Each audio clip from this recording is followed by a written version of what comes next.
es mostrar a Cristo, hermano. Quiero que vayamos en esta mañana al Evangelio según San Juan. Estamos estudiando el Evangelio según San Juan. Me decía alguien, ¿cuánto vamos a durar ahí? No sé, hermano, hasta que el Señor quiera. El capítulo 1, versículo 1 y 2. La semana pasada dimos la introducción a este Evangelio. Ahora va a ver esos versículos. Dice allí la palabra de Dios: en el principio era el Verbo, y el Verbo era con Dios, y el Verbo era Dios. Este era en el principio con Dios. Vamos a orar. Te alabamos, Señor, y te damos gracias, Padre, por tu amor, por tu misericordia. Y te pedimos en esta mañana, como cantamos, Señor, que nos muestres a Cristo a través de tu palabra desde la eternidad hasta que Él venga por nosotros, Señor. Te pedimos que bendiga a tu siervo que va a exponer tu palabra, que perdone sus pecados, limpie sus labios y que prepare nuestros corazones para recibir esta tu grandiosa palabra en ellos, Señor. Bendícenos, Padre, te lo pedimos, Señor, en el nombre de Jesús. Amén. Cuando las personas oyen hablar del Señor Jesucristo, muchas cosas le vienen a sus mentes. Lo que les viene, claro, está determinado por el concepto que tengan acerca del Señor. Cuando algunos oyen de Él, piensan en un mero carpintero de Palestina que dijo ser el Mesías. Un grupo de personas lo siguió, le enseñó muchas cosas buenas, pero tristemente en la flor de su juventud fue crucificado y allí terminó todo. Eso es Cristo para muchas personas y sigue siendo para ellos un buen maestro. Otros, cuando oyen de Jesús, piensan en que Él era el Hijo de Dios, que vino a morir por pecadores para salvarle de sus pecados. Y al tener esto en mente, cuando oyen su nombre, por lo general piensan en sus sufrimientos. Así pensamos los cristianos. Pero hay algo en lo que muchos no tienden o no tendemos a pensar.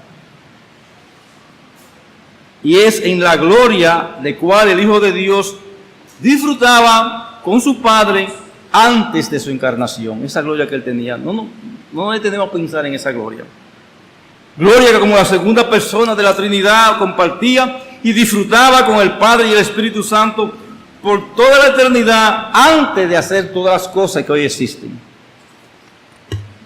Quisiera que en esta mañana, en la continuación de nuestro estudio del Evangelio de Juan, que veamos en estos dos versículos donde se nos habla de Jesucristo en su preexistencia.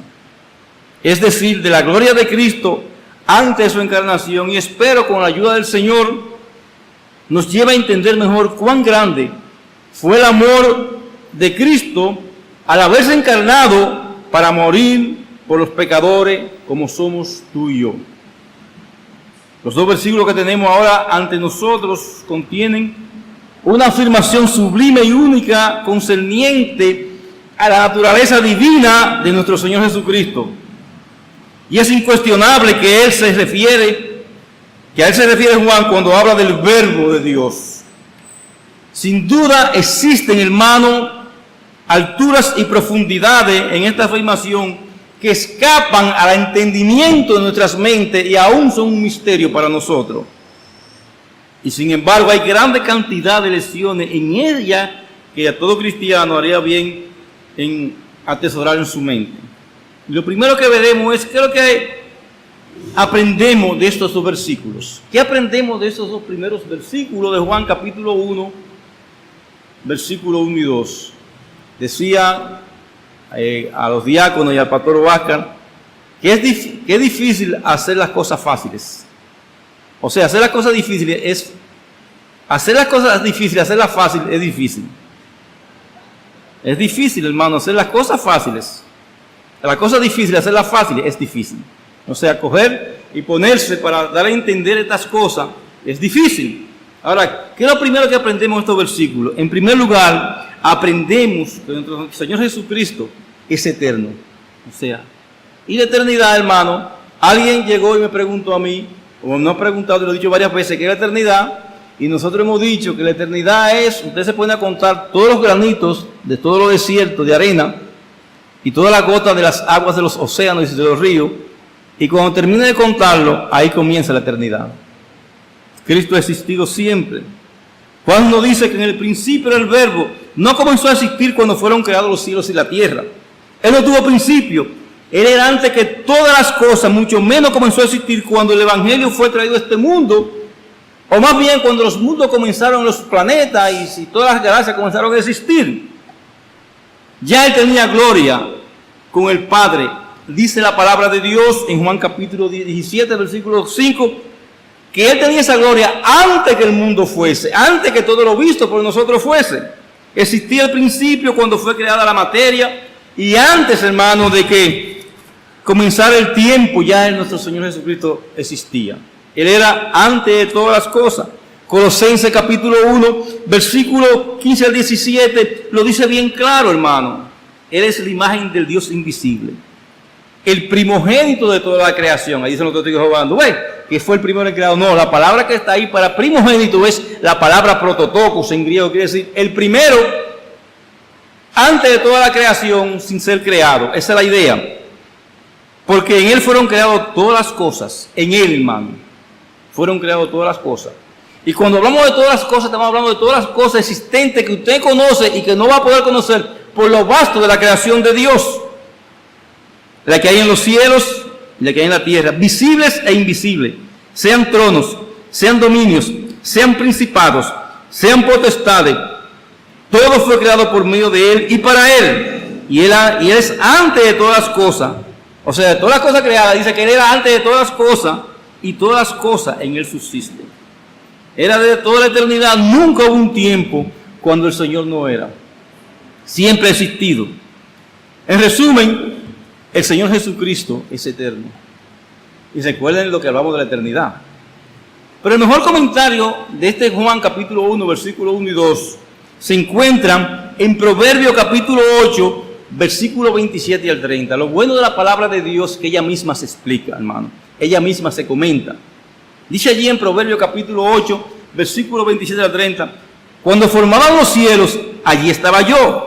Cuando trazaba el círculo sobre la faz del abismo, cuando afirmaban los cielos arriba, cuando afirmaba las fuentes del abismo, cuando ponía el mar sus estatutos, para que las aguas no traspasasen su mandamiento, cuando establecía los fundamentos de la tierra, con Él estaba yo ordenándolo todo. Y era su delicia de día en día, teniendo solaz delante de Él todo el tiempo. O sea, Jesucristo y el Padre y el Espíritu Santo estaban consustancialmente juntos en esa eternidad, gozando de todas las cosas entre ellos. Le voy a decir una cosa, hermano.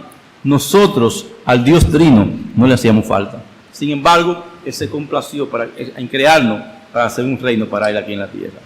En segundo lugar, aprendemos que nuestro Señor Jesucristo es una persona diferente a Dios el Padre, y no obstante es uno como Él. San Juan nos dice que el Verbo era con Dios. El Padre y el Verbo, aun siendo dos personas, están unidos por una unión inefable. Allí donde estuvo el Padre desde la eternidad, estuvo también el Verbo, Dios el Hijo, con igual gloria, majestad, igualmente eterna y siendo, no obstante, una única deidad. Por eso se llama el misterio de la Trinidad, hermano. Esta frase significa que desde toda la eternidad hubo la más íntima e inefable unión entre la primera y segunda persona de la bendita Trinidad. Entre Cristo y el Verbo, y Dios y el Padre, siempre hubo unión, y Dios el Espíritu Santo. Y sin embargo, a pesar de estar inefablemente unidos, el Verbo y el Padre eran desde toda la eternidad dos personas distintas. Explíquemelo, pastor. Hasta ahí yo puedo llegar. Y ese era quien dijo el Padre. Fue a Él a quien el Padre le dijo, hagamos al hombre a nuestra imagen y semejanza. La verdad contenida en estos versículos de Juan 1, es una de las más profundas y misteriosas de toda la teología cristiana. No tenemos capacidad mental para explicar la naturaleza de esta unión entre el Padre y el Hijo. Se trata de un gran misterio y bienaventurado aquel que es capaz de aceptarlo como un niño pequeño sin tratar de explicarlo. Y eso es la consustancia y todas estas cosas, hermano. En tercer lugar, aprendemos que el Señor Jesucristo es Dios mismo. San Juan nos dice que el verbo era Dios. Y dice el versículo 2, este era el principio con Dios. No era un mero ángel creado o un ser inferior a Dios, el Padre, investido por Él con poder para redimir a los pecadores. No, hermano. No fue que enviaron a alguien especial. No, hermano. No era un Dios con D mayúscula. Usted va a la Biblia de los Testigos de Jehová y dice, era un Dios. Y la palabra Dios, yo creo que son polisteístas si dicen eso. Está en minúscula. Era un Dios como dicen, o sea, no era un Dios como dicen los Testigos de Jehová. Él era Dios en sí. No era en nada inferior a Dios, al Dios perfecto, sino igual al Padre en lo tocante a su deidad. Dios de la sustancia, de la misma sustancia del Padre, engendrado antes de los mundos. Estemos plenamente persuadidos de que el Padre y el Hijo son dos personas distintas en la Trinidad, conjuntamente igual y conjuntamente eternas, y no obstante, una en sustancia inseparable, unida e indivisible. Yo y el Padre somos uno, dijo el Señor. Comprendamos bien las palabras del Creador. O sea, si nosotros vamos al credo de Atanasio, y por cierto, está dando un curso de gratis en internet de lo que es el credo atanasiano. Señores, antes de tener el canon de la Biblia en nuestras manos, estaba el credo para organizar toda la teología, y después fue que vino a la Biblia. Claro está, ellos estaban basados en las tradiciones, en los principios que estaban recopilando de la palabra de Dios. Pero dice el credo atanasiano lo siguiente: sin confundir las personas ni dividir la sustancia. O sea, sin confundirse, el Padre es uno, el Hijo es otro, pero su sustancia es la misma, consustancialmente son iguales.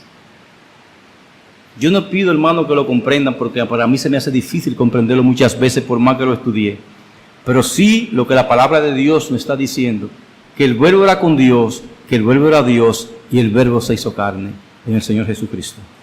Ahora bien, yo creo que debemos parar ahí esta parte, hermano, porque tendremos entonces que volver a cenar para seguir indagando. Pero hay algo importante, hermano, que debemos derivar de todo esto, la enseñanza práctica para nuestras vidas de aquí.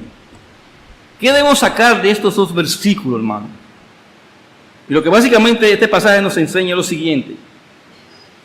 En primer lugar, hermano, que la condición y el estado del Señor Jesucristo antes de la encarnación era uno del más sublime e indescriptible deleite en el goce de la comunión perfecta que ha tenido con su Padre por toda la eternidad. Repito, hermano, ¿qué podemos sacar de aquí?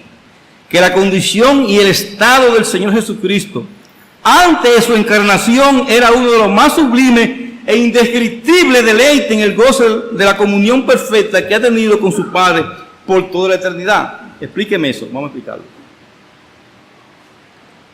El apóstol Juan lo describe diciendo que él se encontraba en el seno del Padre. Dice Juan capítulo 1, versículo 18. Y esto de estar en el seno de alguien o de recostarse en el seno del pecho de alguien, en aquella área y época era una señal de un amor muy especial y una comunión muy especial.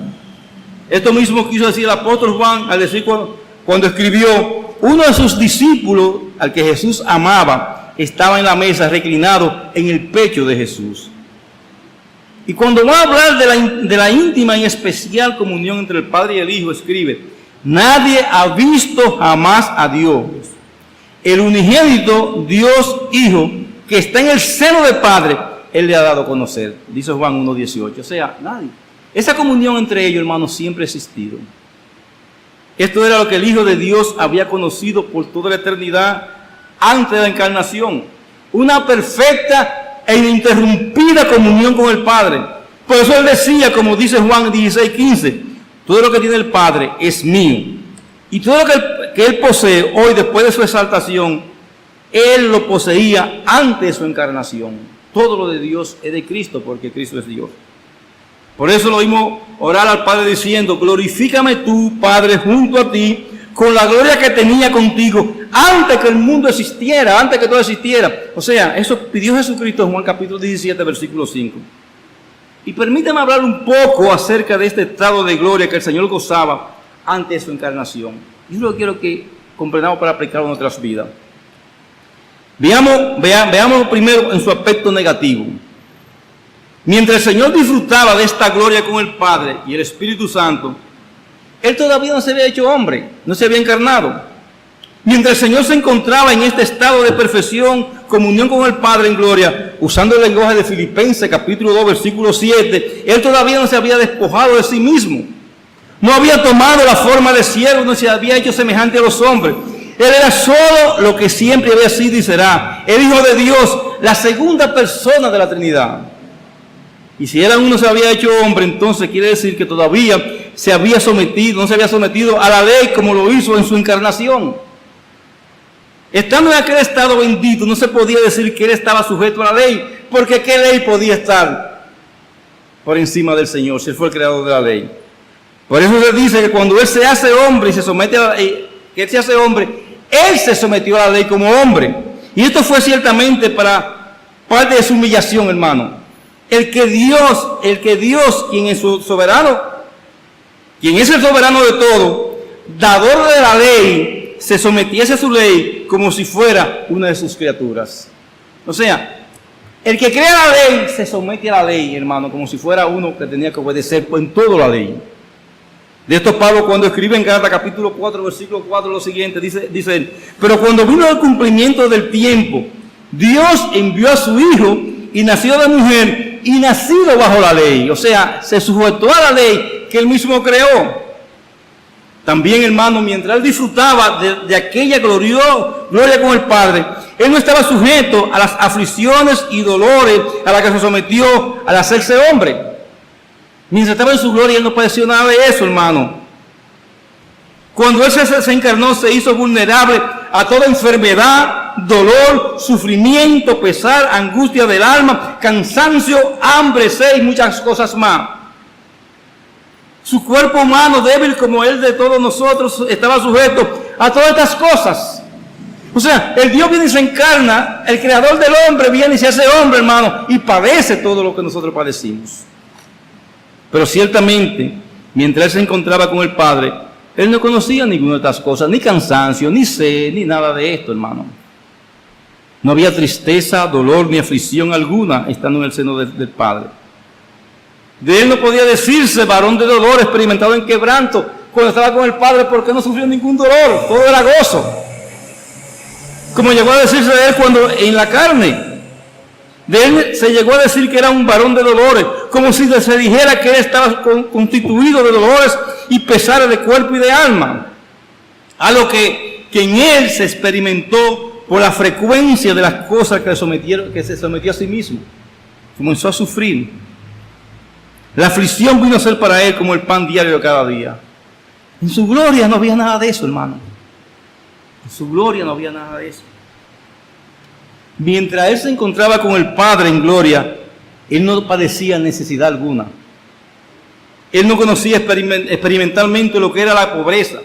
Pero muy distinto fue cuando él se hizo hombre, porque él mismo llegó a decir: las zorras tienen guarida, las aves tienen nidos, pero el Hijo del Hombre no tiene dónde recostar su cabeza. El que creó todas las cosas, que hizo los cielos y la tierra, que creó todas las cosas, hermano, y que podía ser un palacio para él, dice la palabra de Dios, que cuando él se hizo hombre, no tenía dónde recostar su cabeza. Las zorras tenían más privilegio que él. Mientras él se encontraba con el Padre en gloria, él no experimentaba el desprecio, el maltrato, la escupida o los latigazos que llegó a recibir estando aquí en este mundo. Él solo conocía de la gloria bienaventurada, inexplicable y eterna de Dios. En Isaías se nos dice que él fue despreciado y tenido como a quien Dios le ha abandonado. Pero no así mientras él se encontraba en el seno del Padre. En su eternidad él nunca fue abandonado. Mientras él se encontraba en gloria con el Padre, nunca fue tentado por Satanás. Él nunca conoció lo que era ser asaltado por el diablo con feroces tentaciones. Pero sí cuando se hizo hombre, dice Mateo capítulo 4, versículo 1, entonces Jesús fue llevado al Espíritu al desierto para ser tentado por el diablo.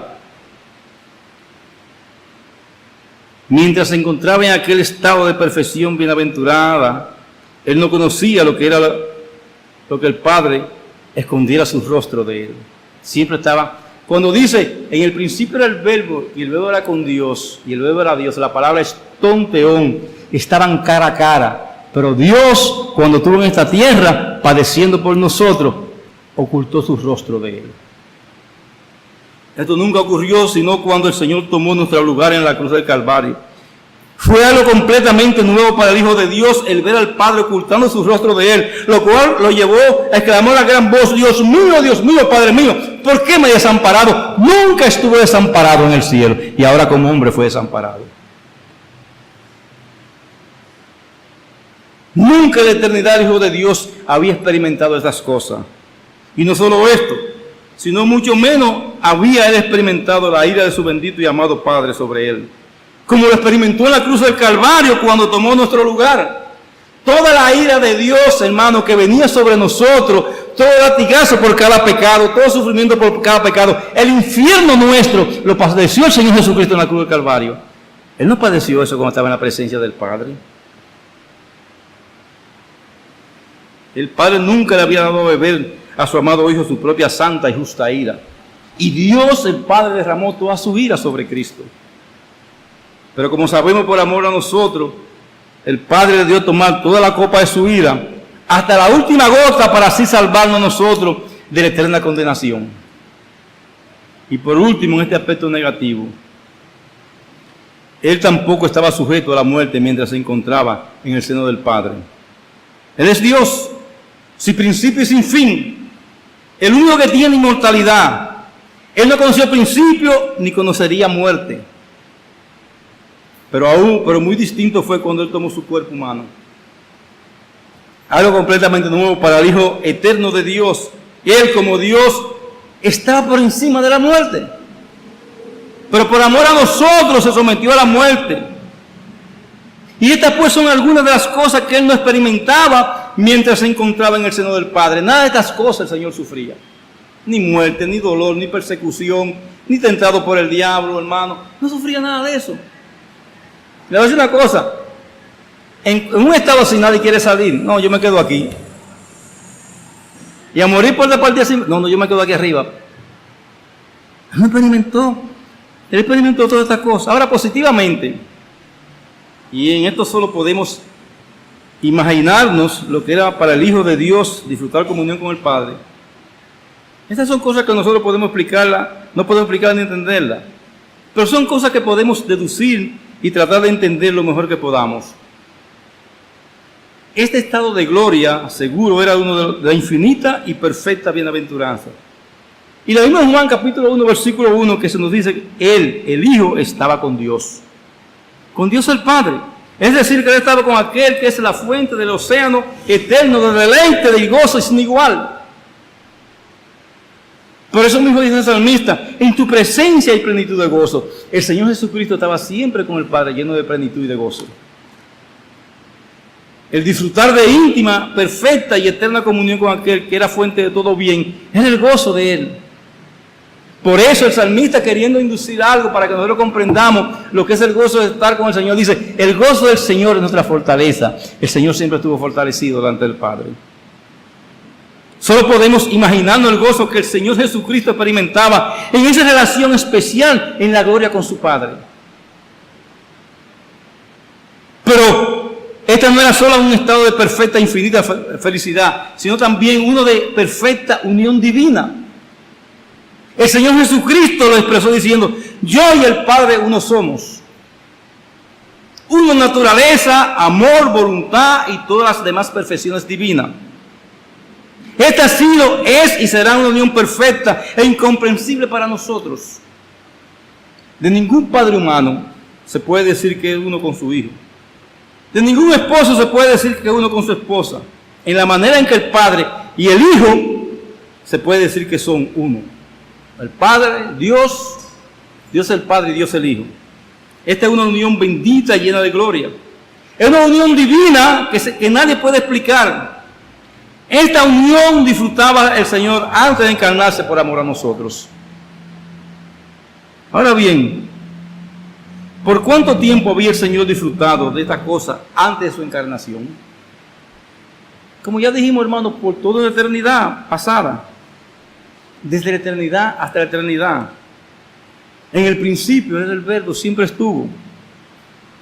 Una comunión que nunca había sufrido interrupción. Este pues es el estado de perfecta y gozosa comunión que el Señor Jesucristo disfrutaba en la presencia de su Padre. Ahora bien, a la luz de todas estas cosas, hermano, ¿qué implicó el que el Padre haya entregado a su Hijo para que viniera a morir por pecadores? O sea, ¿qué implicó? Hablamos de esa comunión perfecta, o sea, de todo esto, hermano, que hemos hablado. Ahora, ¿qué implicó esto? ¿Qué nos dice acerca del Padre y su compasión para con los pecadores? ¿Qué vemos en todo esto, hermano? Primero, y ahí debemos nosotros, hermano, poner atención. Cuán grande prueba del amor de Dios fue que el Padre enviara al Hijo a morir por nosotros. Esa es la prueba del amor de Dios. Cuán grande amor en verdad es este, que el Padre entregara el deleite de su alma, su Hijo amado, con razón, o sea, para morir por nosotros, que éramos enemigos y pecadores. No podemos comprender ese amor. Con razón, dice la palabra de Dios en Juan 3:16, de tal manera amó Dios al mundo que ha dado su Hijo unigénito, para que todo aquel que en él cree no se pierda, mas tenga vida eterna. De tal manera, ¿de qué manera, hermano, es el amor de Dios? Aquí somos padres, madre y abuelo. La mayoría, otros están esperando en el banco, pero un día serán padres, madres y abuelos. Ahora, díganos uno de nosotros que nos desprendamos de uno de nuestros hijos o de nuestro nieto para morir por un tigre por ahí. ¿Qué te va a decir? No, mi amor no llega ni siquiera por un tío. Pero ¿de qué manera tan grande mostró Dios su amor al mundo? Un mundo adverso a él, que lo odiaba. Y aún lo sigue odiando, y aún sigue blasfemando, y Dios sigue amando a este mundo de esa manera, hermano.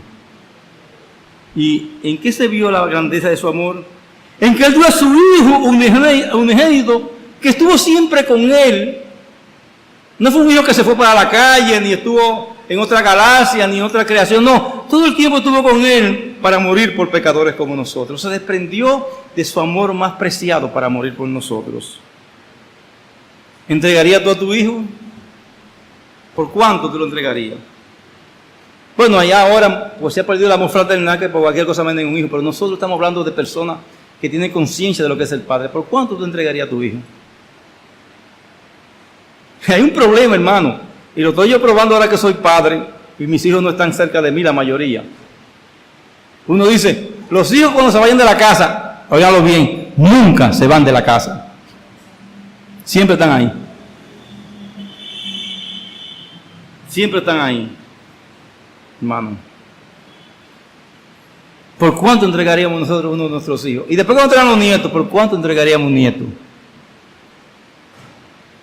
¿Verdad que lo amas demasiado como para entregarlo por un vago? Bueno, Dios hizo más que eso, hermano. Lo que Dios hizo al entregar a su hijo fue infinitamente más de lo que fuera para uno de nosotros entregar a su hijo por una gran cantidad de dinero. Lo que Dios hizo no tiene igual, no tiene comparación. No ha habido entre los humanos una unión tan estrecha entre un padre y un hijo como la que existía entre Dios el Padre y Dios el Hijo. Y aún así, Dios el Padre estuvo dispuesto a entregarlo, aunque era su unigénito, el Hijo de su deleite lo entregó, pero por sus enemigos. ¿Y a qué lo entregó? Le entregó una buena recepción de los hombres. No, nació en un pesebre abandonado. Lo entregó para que fuera un filántropo. No, a él los ricos los odiaban. Lo entregó para que fuera un profeta. Bueno, él dijo que los profetas lo mataron a todos y a él también. Él lo entregó a la muerte maldita de la cruz, a morir por rebeldes pecadores como tú y como yo. Hermano, ponte eso en la cabeza. Entregó a su Hijo para morir por sus enemigos. En verdad que ese gran amor ese es el gran amor que Dios le muestra a los seres humanos. Es un amor sin comparación.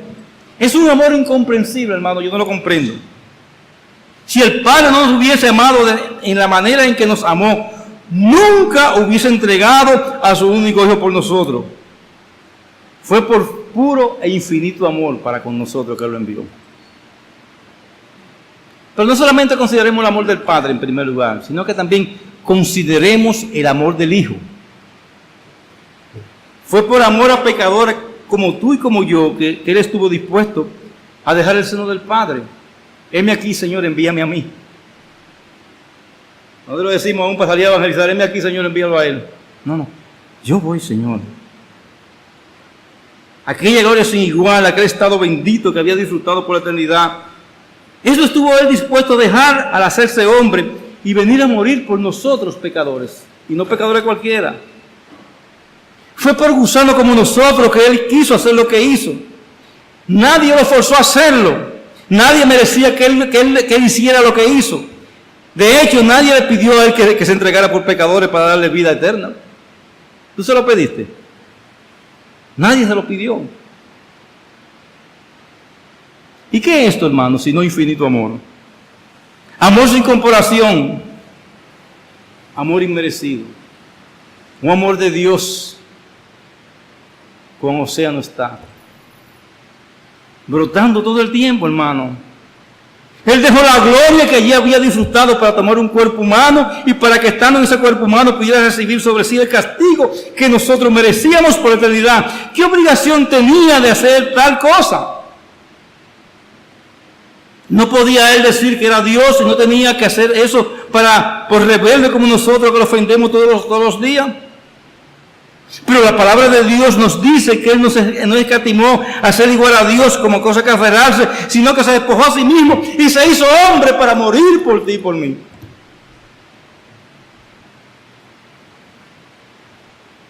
Y yo le decía esta mañana, revisando este versículo, Señor, qué malos somos nosotros. ¿Cómo te respondemos? Se Él dejó todo. En verdad que el Señor Jesucristo se negó a sí mismo por amor a nosotros. Y hay un himno que dice, mi vida di por ti. ¿Y qué tú das por Él? Mi vida di por ti, tú quedas por mí. ¿Qué damos nosotros por ese amor? ¿Cómo lo respondemos? Ay, estoy cansado para llevar. O sea, eso es lo que le damos. 3. Si el Señor Jesucristo es el deleite de su Padre, ¿cuánto debe indignar al Padre a ver a su Hijo ser despreciado y rechazado por los pecadores? Repito. Recuerde que dijimos que consideramos primero el gran amor de Dios y el gran amor del Hijo. Ahora bien, si el Señor Jesucristo es el deleite de un Padre, de su Padre, ¿cómo debe la indignación que debe sentir ese Padre al ver a su Hijo despreciado y rechazado por los pecadores y muchas veces por nosotros, por la iglesia? No hay nada que ofenda más a Dios, no hay nada que este mundo que encienda más su ira, que ver a gusano del polvo como nosotros, menospreciando a su Hijo como el único salvador de pecadores y como el sustentador de nuestras vidas. Amigos, si tú quieres seguir ofendiendo a Dios, sigue siendo indiferente a Cristo. Hermano, si tú quieres seguir ofendiendo a Dios, sigue siendo indiferente a Cristo. Sigue teniendo un poco su misericordia, sigue menospreciando su amor inmerecido. Sigue como estás. Si me otorga el tiempo, Señor, es para ti. Pero recuerda una cosa, Dios nos llamará a todos a cuenta. Nos va a llamar a todos a cuenta. Y escucha las palabras solemnes de la misma palabra de Dios. Si alguno no ama al Señor Jesucristo, sea anatema. ¿Qué significa anatema? Maldito. En otras palabras, que la maldición eterna de Dios caiga sobre todo aquel que no ama al Señor Jesucristo, su amado y unigénito Hijo, a quien estuvo dispuesto a entregar para la salvación de pecadores. Y yo te pregunto, ¿no te da temor? El pecado que se comete al pisotear la sangre del Hijo de Dios como si fuera basura, es pecado que te va a costar mucho y por mucho tiempo. Por eso, si tú no tienes a Cristo, no te arrepientes y crees en Cristo, tú conocerás en cuerpo y alma por toda la eternidad lo que fue haber despreciado al unigénito Hijo de Dios. Y a nosotros los creyentes, hermano, por tener en poco al Hijo de Dios. Alguien dijo que vamos a llegar al cielo solamente vestido con la gracia de Cristo, pero que un bajo acuaba, un bajo infierno. Por la gracia de Cristo nos salvaremos, hermano. Tristemente, hoy mucha gente no cree lo que le estamos diciendo. No le da importancia. Porque hay cosas más importantes que esa, ¿verdad? Hay cosas en tu vida que no valen la pena dejar por seguir al bendito Hijo de Dios, ¿verdad? Hay amistades demasiado placenteras y amenas como para abandonarla para seguir al Hijo de Dios. Es una verdad. Hay pecado demasiado deleitoso como para dejar de cometerlo, solo para seguir a un hombre que murió en un pedazo de madera por nosotros. Incluso por eso cambiamos el culto por cualquier cosa. Cuando venimos como iglesia, hermano, léete el Salmo 122. Yo me alegré con lo que me decían. A la casa de Dios iremos para adorar. Hay gente, venimos con pesadumbre. Dios va a juzgar esas cosas. Así trata al Hijo de Dios. Así le desprecia. Hermano, qué mal amigo que te ha hecho Él. Qué mal no ha hecho el Señor. El mal de dejar la gloria para venir a derramar su sangre por pecadores. ¿Qué mal te ha hecho? El mal de ofrecerte eterna salvación gratuitamente. El mal de mantener tu corazón latiendo por un día más para darte tiempo para que tú puedas vivir la vida de Cristo o arrepentirte de tu pecado. El mal de compadecerse de ti y enviar a personas para que te prediquen o para que te aconsejen en la iglesia y cambie tu vida para que glorifique a Dios. ¿Por cuál de esos males tú apedreas a Cristo? Es el tiempo de dejar de pisotear la sangre de Dios, del Hijo de Dios. No vamos a añadir ira sobre nosotros. Tenemos que dejar, hermano, por un tiempo nuestras amistades, nuestras diversiones pecaminosas, nuestras ambiciones mundanas y todo aquello que nos mantiene alejados de Cristo. Y te voy a decir algo, hermano, por más que tú ames aquello que te impide venir a Cristo, recuerda una cosa, de todo modo tú vas a morir. Bueno, pastor, yo voy a morir bajo la gracia de Dios, sí, pero con bajo acuaba. Va un día Dios a juzgarnos también por nuestras obras, hermano. Hay un tita el tiempo, desde el reloj del tiempo que marcará el fin de tu vida. Dios ya lo tiene fijado, porque Él puso término a nuestros días. En ese momento, ¿qué hará por ti aquello que hoy no quiere dejar para venir a servirle o para estar a los pies de Cristo? ¿Qué consuelo te proporcionará ese alguien o algo a lo que tanto te aferra y te olvida de la obra de Cristo?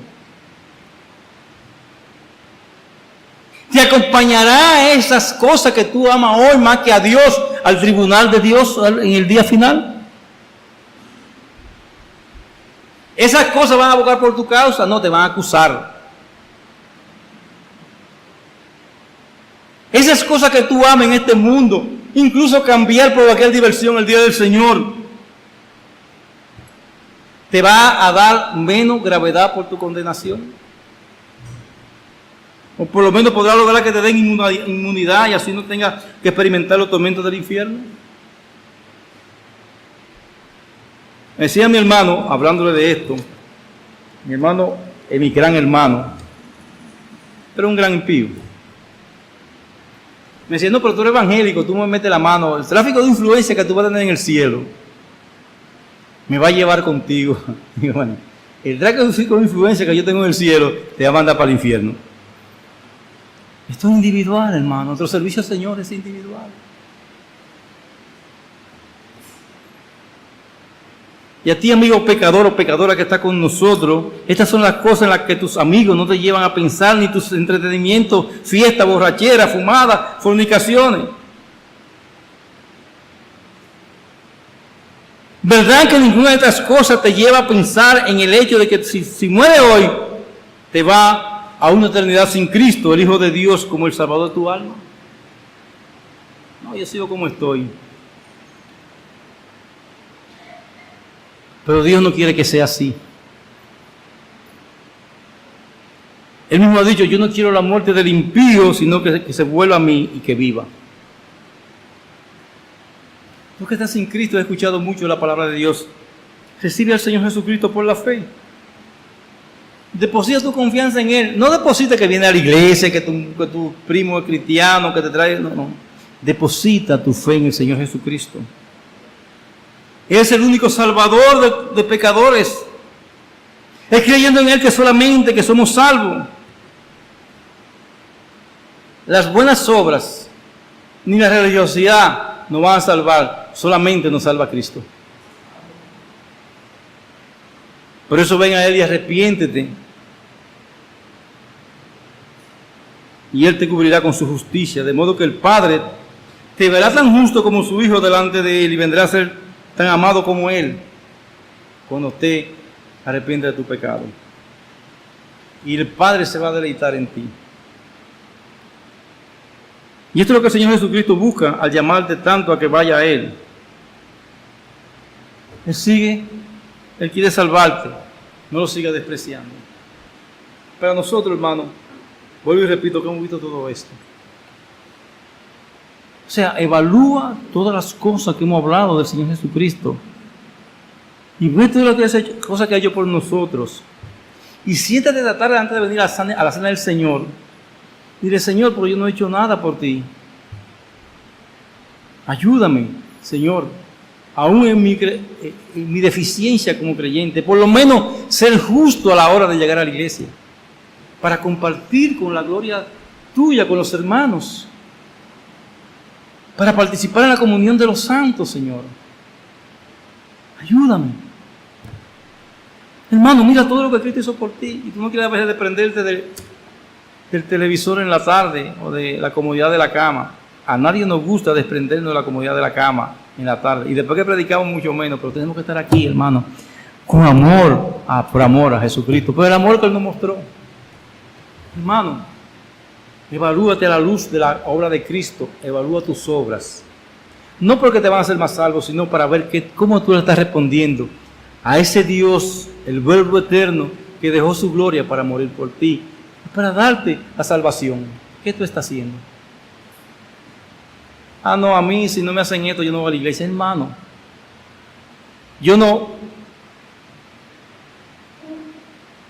tú no estás disfrutando de la dulce comunión la que tengo yo en los brazos de mi Salvador. Tú estás teniendo comunión con el Señor.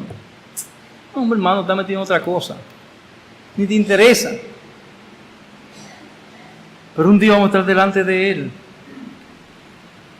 Y Él va a decir, mira todo lo que hice por ti y que tú hiciste por mí.